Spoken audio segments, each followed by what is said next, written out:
Hello, welcome back to my channel. I am LaFrey and this is the UnBarren Girl. If you're new here, welcome. Thank you for tuning in today.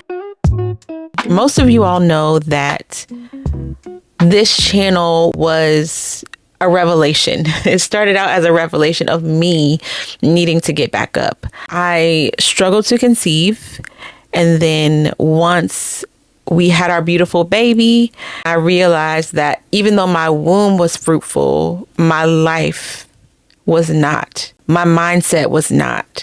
My friendships were not. My finances. All right. I just realized that there were so many barren places, and my self-confidence on most days is a pretty barren land. It's a little embarrassing to admit that out loud, actually. So don't judge me. I feel like I started to figure out who I was and what I wanted later than a lot of people. And so it had me feeling like certain things were too late for me. And I just know that I'm not the only person that feels that way. So I don't want to beat a dead horse, but I just want to encourage you today that it's not too late. Not for the dream, not for the calling, not for the promise, not for the life that God has been showing you glimpses of. You're not too late. I don't care how old you are. I don't care how far off track you feel or how loud the enemy has been in your ear lately. If I could be honest, he's been very loud. He's been very loud in my ear lately. He loves to tell us things that sound logical. He'll say things like, you've missed your season. You missed it. You messed up. You're not going to get another chance at that. You're a mom now, so you can't start over. What do you think you're doing? You should have finished school by now. How long you been trying to get this degree? You should have been done already. Or even if you were really called, it wouldn't be this hard. It comes easy for other people. Why isn't it coming easy for you? If this marriage was really one that you're supposed to be in, then would it be this hard? Sounds logical. But the thing about the devil is that he's a liar. And I want you to shut the lie down. Because while the enemy is whispering that it's too late for you, God is still writing. And the enemy is strategic. He feels like if he can't stop your purpose, then he'll just make you feel like it's too late. He'll convince you that it has expired. But if God said it, then it's still good. If he called you, then he wants you. And if he started a good work in you, then guess what? He's faithful to finish it. So stop rehearsing your failures and just remember that God is not on our time clock. Hear me out. What if getting back up is the very thing that is going to unlock the next chapter in your life? What if it activates your next? Because yes, you fail. You stopped. You doubted. You delayed. But listen to me carefully. If you're still breathing, that means God's not done. And I don't know what sat you down. It might have been shame. It might have been divorce. It might have been fear of starting over. It might have been depression. Whatever it was, I know that it was real. But God doesn't call us to be flawless. He doesn't want us to be perfect. He still is going to use the woman that has stretch marks in the past. He's still going to use a woman that ran away, trying to escape his plan and came back limping. He's still going to use a woman that might have cried last night on the bathroom floor, but she got up to serve. You are not disqualified. You are deeply, deeply necessary. So get up. Get up. And not because you feel like it, but because there is a version of you on the other side of obedience that's waiting for you. And even bigger than that, there are lives, there are souls on the other side of obedience that are assigned to you, that are waiting on you. And for the woman who feels like, nah, I'm too broken. I'm too broken. This is too much. I'm too much. Too much has happened to me. I've gone too far away from God. Listen, there's a woman in you that is whole. There is a woman in you that is bold. There is a woman in you that is fruitful and focused. There is a woman in you that has been called to produce. She's not buried, she's planted. And the growth will begin when you decide to get up. Don't let the enemy have the final say. Because listen, he likes to get in our ear. He likes to whisper. He talks trash and tries to convince you that it's the truth. And what he'll do is he'll weaponize your timeline. He'll weaponize your past. He'll weaponize your age, and he'll weaponize your doubts. But let me remind you of something. Satan is a liar, and his breath stinks. He's a liar, and he's afraid of your obedience. He's scared because every time you get back up, he loses. Every time you worship when all you want to do is cry and quit, he loses. Every time you post the content, every time you write a page of the book, every time you apply for a job, every time you love your kids well, every time that you respect your husband, even though you want to tell him where to go and how to get there. Every time you show up to therapy, every time you show up and say yes to what God told you to do next, the devil loses. So don't give him the final say in your story. And don't let the whisper of the enemy become how you view the world. God has the final say.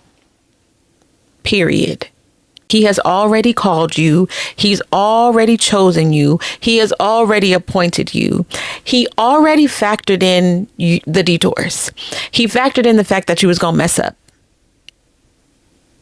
He factored in the fact that you were going to backslide.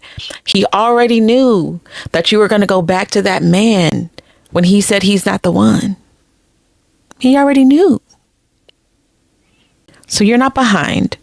You're right on the brink of a breakthrough. So I've said some of this before, but this is not just a pep talk. Literally, as I encourage you, I encourage myself. But this is a call to move. Motivation is good. Motivation is cute, but movement is powerful. We can have hopes. We can have dreams. We can say we have faith. But if we're not putting the work in, if we're not making no movement, we're just doing this to feel better. When this video ends, I want you to make a move. I want you to open your laptop. I want you to apply for the program. I want you to make the phone call. I want you to plan the launch. I want you to write the outline, pray the prayer, record the video, write the song. Get back in the game because the enemy has been loud long enough. And I'm really sick of him, if I can be honest. But it's your turn to speak up. It's your turn to show up. It's your turn to testify. We overcome by the blood of the Lamb and by the word of our testimony. People are waiting. This is all for the glory of God. Like I said, there are souls assigned to you. There are women and men out there that can relate to your story. It's your turn to carry the mantle with your head held high. So let me say this again. You still have time. You have not missed it. And also, God is not rushing you. He's reshaping you, though. He's refining you. That being said, some of us need to let our timelines go, for real.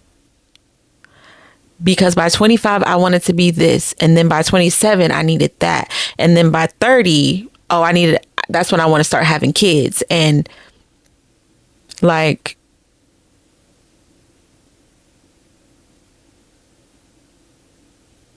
it's not a rush. It's not a sprint. It's a marathon, okay? No, he's not rushing you.